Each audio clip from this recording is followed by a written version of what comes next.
Guys, thought I'd do a quick little Periscope while posting the radio show. Let me turn the camera around so I can see who's... And you guys are welcome to ask questions, and hopefully I'll be able to give coherent answers. Yes, hello, Holly, there you are.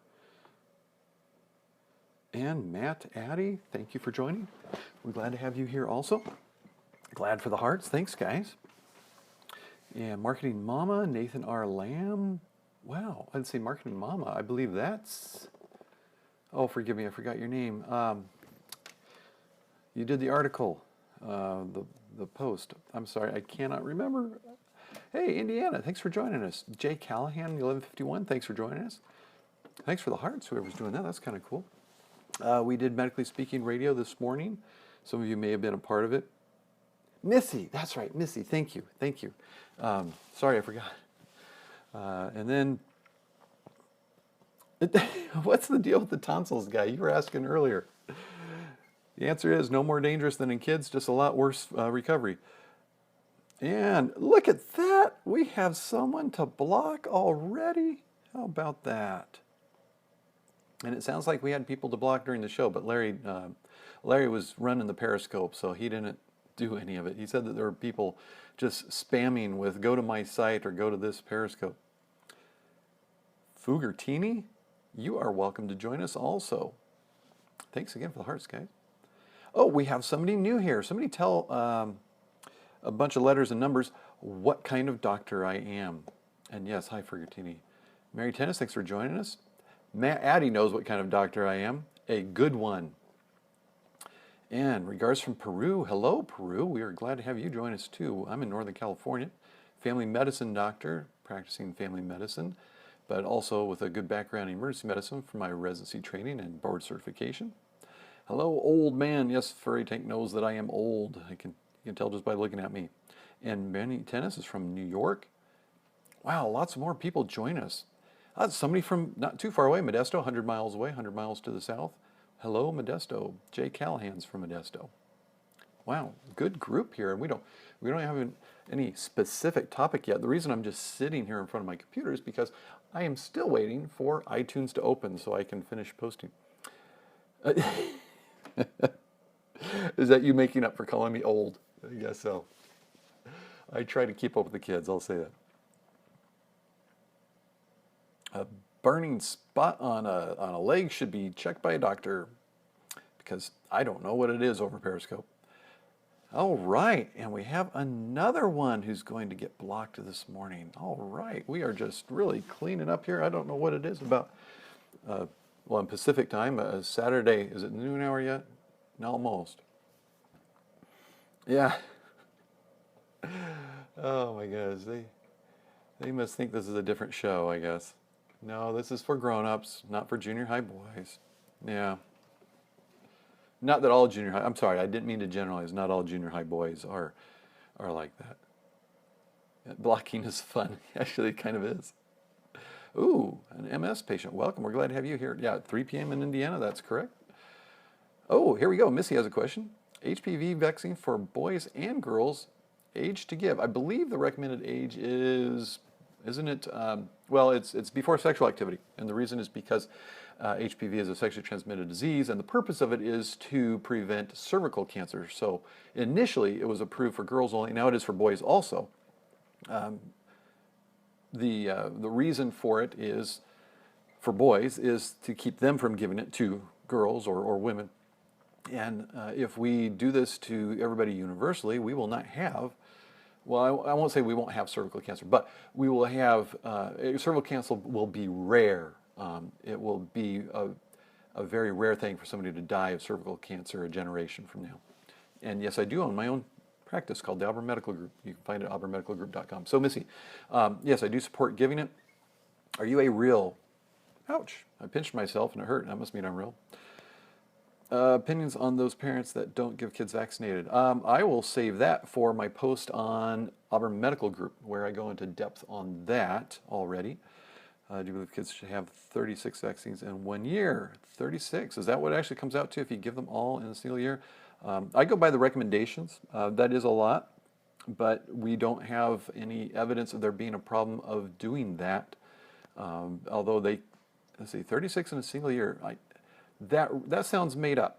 I'd have to look at the schedule, but in a single year, well, it might be the first year of life, possibly. I'd have to actually look at the schedule and see.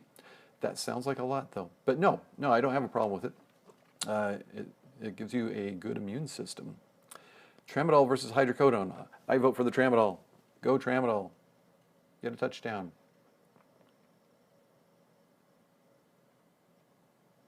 Okay. Dark discoloration of the toenail. Oh. Dark discolorations on toenails. Look at those. Get those checked. If it's actually coming up from the bottom, it can be malignant melanoma. That'd be the really bad thing you want to make sure of. Beyond that, there's lots of colorations and just bruising that can happen that are rather benign, but you want to make sure it's not the bad thing before you don't know. Friends having a rod removed from their femur. Wow. Recovery, it's going to be a few weeks. And twitching eyes. I can do twitching eyes. It's like dark lines. Okay, dark lines, not so bad. Dark lines can be from any number of problems with something occurring where the nail grows out, and then as it grows, the color stays with it, and so it ends up being a line as the nail grows. There can be something bad doing it, but most likely it's just a little bit of pigmentation being deposited in there. I'd still recommend getting it checked, having somebody look at it, because obviously I don't see it. Don't download iTunes, okay. No, not you guys, I'm sorry. I'm still trying to get iTunes to work properly for me. I have this problem of it doesn't open. It takes forever for it to open. Okay, so back to you guys. Treatment with CCVS. I don't know the initial CCVS. I know that there's a lot of research going on in MS. I know that there are some new medicines. I have a patient myself who's on the new medicines because he has an awful form of MS. It's disabled him from his job. And the treatment's expensive, although it did get approved by the insurance. Has some potential risks with it, but man, his life is pretty awful without it. Panadol Night. Don't know what Panadol is. Is that a medicine? When your hands are numb when you wake up in the morning. Have you ever worked as a consultant advisor, board, or spokesman for a pharma company? No, never have. I'm not real popular with the pharmaceutical reps. They don't like the way I don't talk to them. So they don't really have a lot of interaction with me. Joel Wallach, his book on Dead Doctors Don't Lie. Don't know that one.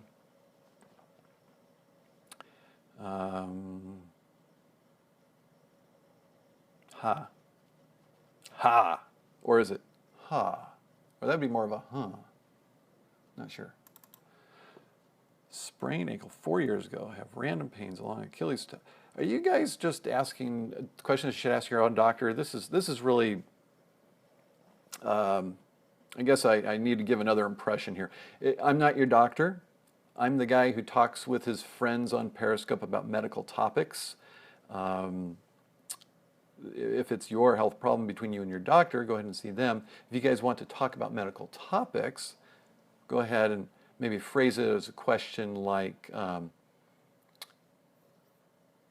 I heard about such and such, or I read about such and such, not I have. That would be a doctor-patient relationship to do that sort of thing. So I just want to be clear, no medical practice is going on here, but we do talk about medical topics. And sometimes it can be helpful for people who are going through something to talk about what they are going through, just to get some more information on it. Plantar fasciitis. Plantar fasciitis is inflammation of the plantar fascia on the bottom of the foot, usually really tender when you push in right where that fascia has its origin, at the front of the heel bone on the sole. Typically it'll be a pain when people first step down on the floor, like in the morning or after resting for quite a period, and it hurts in the sole, kind of a burning, stretching sensation. Oftentimes you find it in the summer when people are going around without shoes because you have usually have arch support in your shoes and you have an arch to your foot, and it needs to continue to have that support. And if you walk around barefoot or in flip-flops or something without a good arch support, you will have that problem the next morning when you step down, or maybe not next morning, but it happens most often in the mornings. And the treatment is just to get your arch support back. Sometimes people use heel lifts. Severe cases, you get a cortisone shot. Ooh, not fun, but some people really like the cortisone shot because it takes care of pain that otherwise is taking a while to go away. That's a little bit of information about plantar fasciitis. Is marijuana really bad for you? More so for, well, the smoking anything is bad for you, yes, absolutely. And adolescents whose brains are still developing, late teens, it is bad for them. We have very good evidence that it lowers their IQ compared to people who aren't using it. And normally people's IQs don't go lower as they go from adolescence to their mid-20s. Normally it stays the same. But for it to actually go lower, that does not look good. And when you take a controlled group and compare them to people who are regularly using marijuana during that period of late adolescence, it has bad effects on their brain, on tests of cognitive function. So yes, it is bad for you. If you're going to use it, don't do it as a kid and eat it.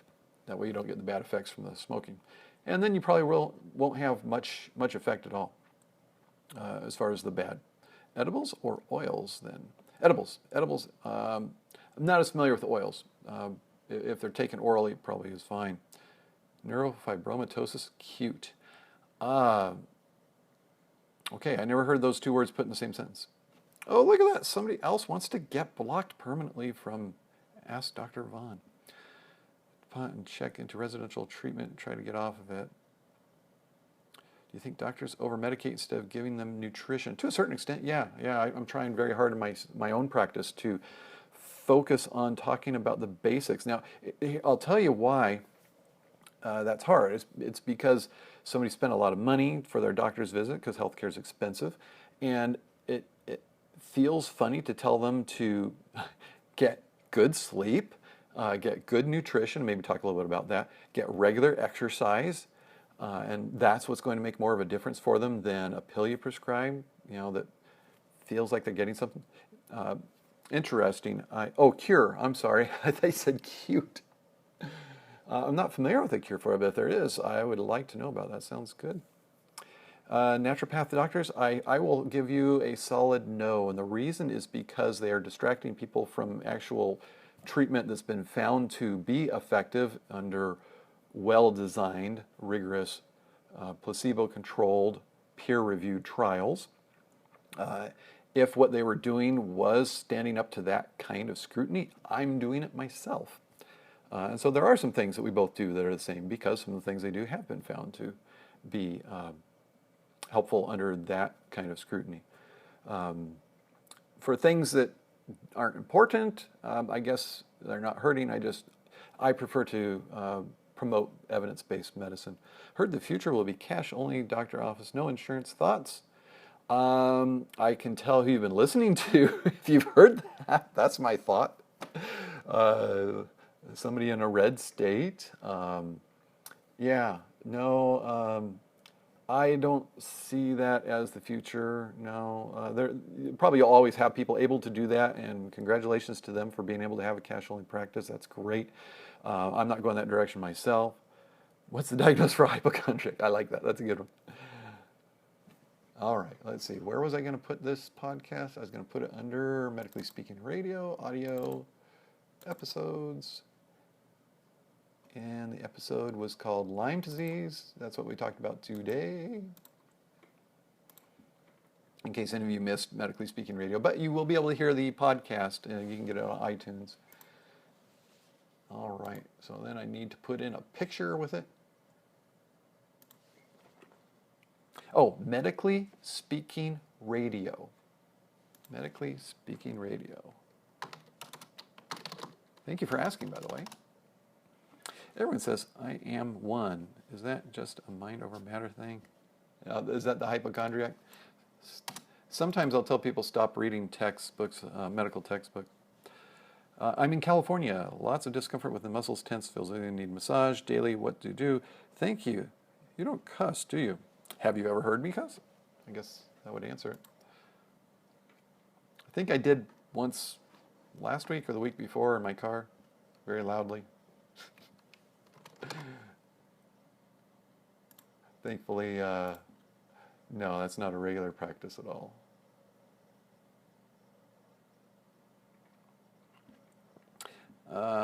Speaking about cussing on your podcast, no, we haven't talked about it on the podcast. I don't remember, unless you can tell me a specific episode. I don't recall us talking. Big Red, hey, thanks for coming.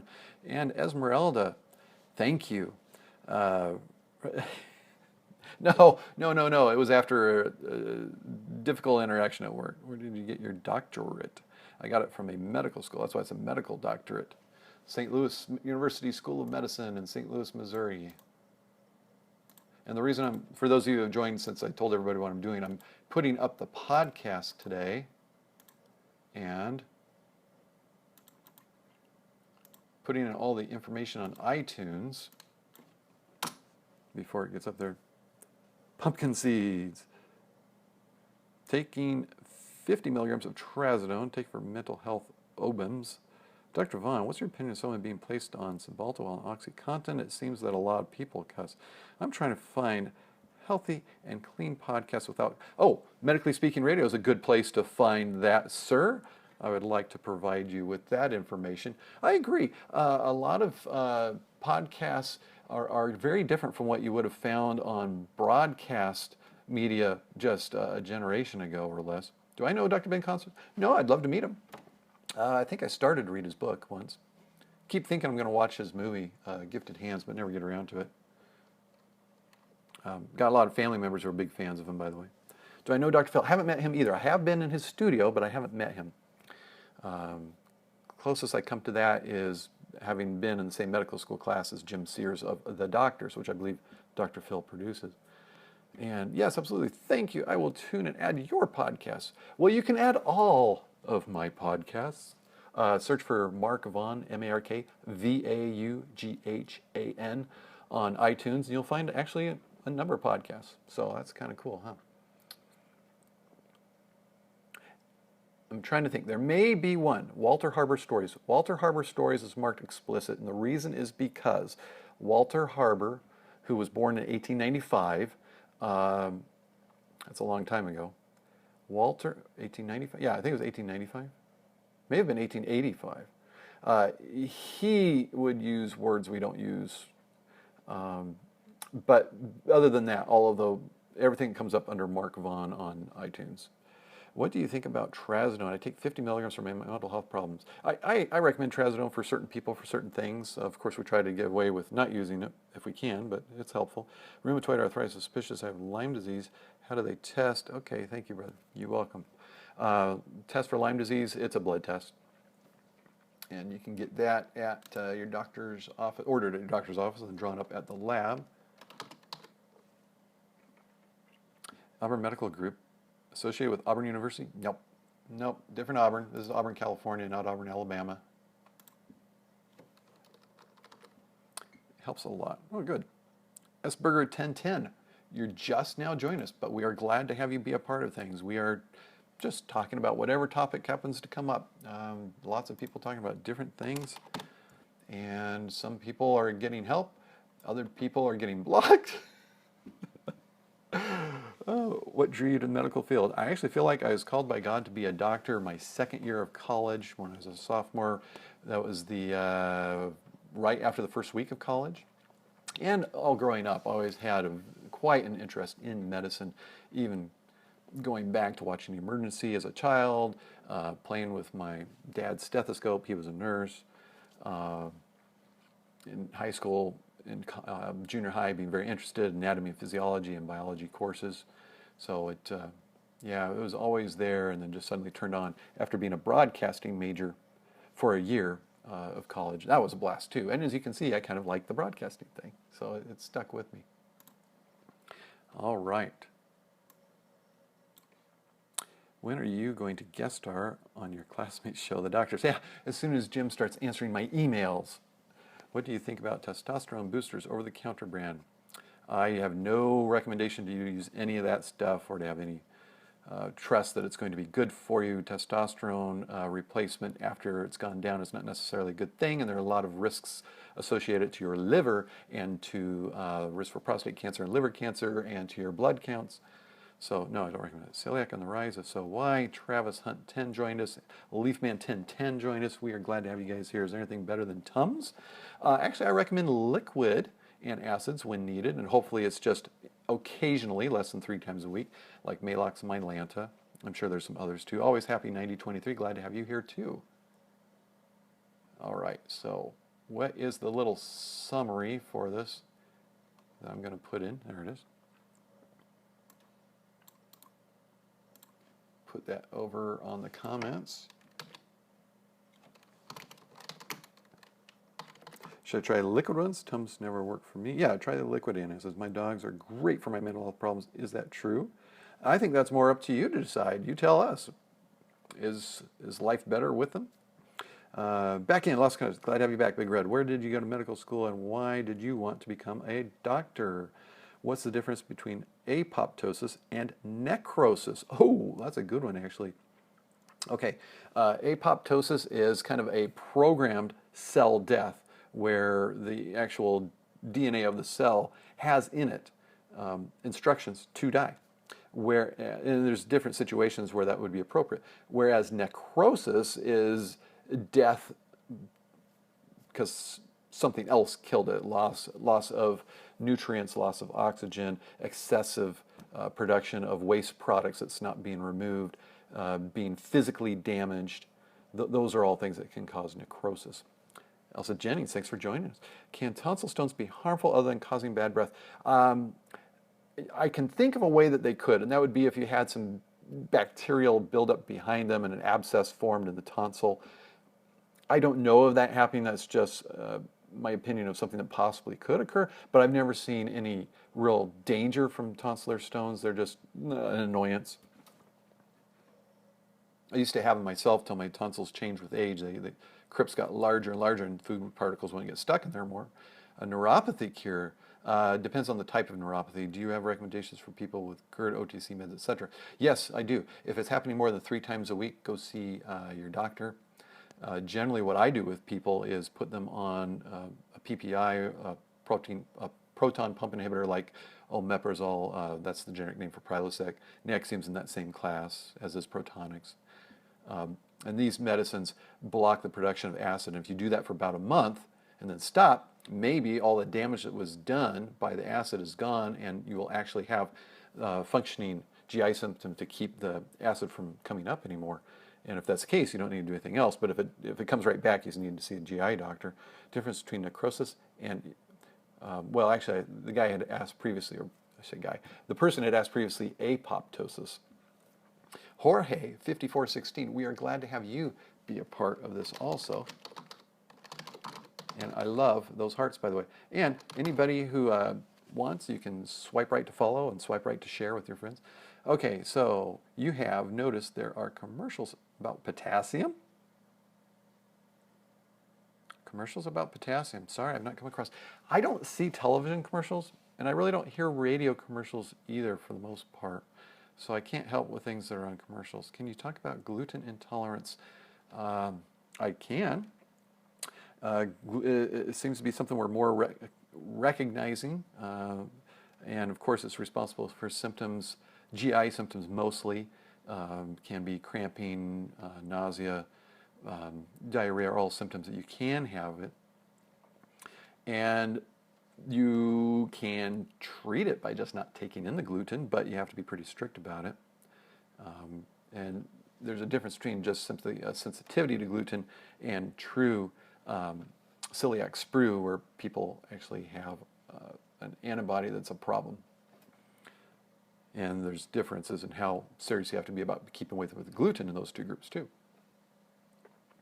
And the way to test for if you would benefit from a gluten-free diet is go on a gluten-free diet. Don't trust a blood test to give you your answer. I love vaccines. Is there still mercury in vaccines though? Thimerosal is used as a preservative. Yeah, a very tiny amount that my understanding of the chemistry is I have no anticipation that it's going to cause a problem in a human being from having that be a part of it. Of course, in an ideal world, we'd have no mercury in our bodies whatsoever, but we already have mercury in our bodies. That's reality. Can you be gluten intolerant if you negative for celiac disease? Relationship between NOD2 polymorphism and Crohn's disease. Sorry, I'm not that up on Crohn's disease to know about the NOD2 polymorphism. Yes, you can have problems with the gluten and have the test come back positive or negative, excuse me. Hey man, Tom Wizzy. All right, let's see here. Do we have every bit of information we need on this? No, we need artwork on our iTunes podcast. Test my ovaries. Well, how do you know I haven't had them tested lately? Hey, Germany, thanks for joining us. There we go. That's a good iTunes image. Okay, so now I can load up. At what point do you recommend testosterone injection for low energy men? I don't. London? Oh, that's so cool. Wait, Tom Wizzy, weren't you just from another part of the world? I don't recall if that was you or if that was somebody else. Okay, so now that I have, there we go. Tom Wizzy, pedo trash. Is there a test for MS since it is genetic? My family in science. It's not going to be 100% if there is genetic testing for it. I'd actually have to ask a genetics counselor about that. I really don't like the testosterone. It has a lot of risks. And generally we're talking about somebody who has gone through a process called andropause, the male equivalent to menopause. And to put those hormones in a man's body at the level that they are in a 20 or 30-year-olds, yes, you will get some benefit. You will notice increased interest in sex. You'll notice increased muscle stamina. You'll notice increased muscle tone. You'll notice possibly some treatment for depression and energy. But at what cost? It's very unnatural. It's very expensive. You have to get the shots every 2 or 3 weeks or put on the horrible sticky cream, which also is expensive. And we still have to monitor all these things with your liver, blood counts, and PSA because of all the risks with it. So overall, I don't recommend it. We do treat people with it. We do give shots to a couple of patients every 2 to 3 weeks for it. And they're very happy, and I'm glad they're happy. We're glad to help them and monitor regularly the blood test for the blood count, liver enzymes, and the PSA test. Okay, so if I was to move this file to over here, let's see. Okay, for those of you who are new and don't know, I am trying to get today's Medically Speaking Radio up so it'll be on iTunes when people check for it in the next couple of days. Having trouble getting it to work though. I was using testosterone injections, using a Mac. No, I'm using Windows. Would you recommend medicine as a career? Yes, if you would love to treat people, human beings, have a relationship with them more than anything, even if it meant living under a bridge because you didn't get paid enough to pay for medical school, then yes, do it. But you have to love it. Have I been to Reno? Not this week. Why? What's going on up there? Is it hot August nights? No, it's not August yet. Okay, why is this just not connecting? I'm connected to the server. Okay. Reno 911. I tried to watch that once. Is pharmacy a good course for college? You mean to be a pharmacist or to be a pharm tech? My friends who are pharmacists, I don't see them happy. I'll just say that. Oh, podcasts. Number of podcasts. One is Medically Speaking Radio. Another one is Airsoft Medicine. Those are a couple of them. To be a pharmacist, yeah. I don't recommend being a pharmacist at like a chain pharmacy. Like the drugstores are all over the country. I'm not seeing people happy with that lifestyle. A lot of pressure, having to get out a lot of scripts in a short period of time, not able to get a lot of time counseling with the patients that come through. They don't like it, but they make a lot of money. Yeah, it pays well, but break it down per hour what it is. It may not look so good. Worst subject in school. I got a week pass in human sexuality in medical school, if that's of interest to anybody. Suggestion for someone who has excessive gas. Seems everything produces it. Yeah, you may want to talk to your doctor about it, about possible looking into issues. Well, something you just do over the counter is just probiotics like the VSL3. That is something that may give some good results. Oh, good. Okay, it looks like it's actually loading up now, which means we can go on to lunch, since this is actually loading. What do you do when sleep pattern has changed? Bento is a degasser. That's one way. Sleeping habits. I recommend when you're having trouble sleeping, if you're not asleep after 10 or 15 minutes, we'll say 15 or 20 minutes, get out of bed. Go read in another room. Read for a chapter or two. Read for an hour or two. Then come back to bed. Unless you're just so tired and sleepy, then get in bed. You're going to have a miserable time when you have to get up in the morning. You're going to have a miserable day because you're tired, but that next night you're going to sleep. And you'll be back to a much more normal sleep-wake cycle. If you think people are better, there would be less prescriptions. I do. Do you think if people are better, ate better, yes, and had better sleep habits and got regular exercise? Can I sue you if your medical advice doesn't work? No, because I'm not your doctor. And this is not a doctor-patient relationship. This is just talking about medical topics. Nobody is intended to think of me as giving them medical advice for their treatment. That comes from your doctor. If you want me to be your doctor, come to the Auburn Medical Group. Call 886-8630, or if you're outside the area code, 530-886-8630. We'll be glad to get you established at the Auburn Medical Group when we have an opening with Dr. Vaughan, because I'm not taking new patients. What are we paying more prescriptions than we should? Why are we paying more prescriptions than we should? Because we have to pay for all the failed drugs, apparently. That's what they say anyway. How would you treat someone with insomnia? Just talked about it. Okay, so we are going to cut off for now because I'm going to go eat some lunch. I hope you guys have had a great lunch. All doctors have a calm voice. No, I try. I don't succeed all the time. But glad to have you guys join us. Look forward to next time. Until next time, stay in good health.